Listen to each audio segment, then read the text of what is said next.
नमस्कार. मी माझ्या छोट्याशा व्हिडिओमध्ये तुमचं स्वागत करते. गावाकडे चालणारे बरेचसे व्यवसाय हे हस्तकलेच्या जोरावर केले जातात, जे शहरी भागात अति कमी प्रमाणात केले जातात. या पुढील पिढीपर्यंत हे पोचेल याची शाश्वती नाही. काही वर्षांपूर्वीचा काळ, जेव्हा नागपंचमी, रक्षाबंधन, संक्रांत, वटपौर्णिमा या सणांना कासारमामा गावात यायचे.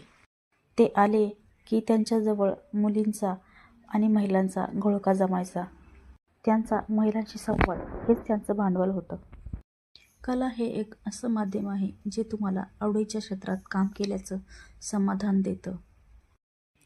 कला हे जीवन जगण्याचे असे साधन आहे जे तुम्हाला समाजात सन्मानाने जगायला शिकवते आणि समाजात वावरत असताना तुम्हाला पैसा आणि इज्जत दोन्ही कमवून देते.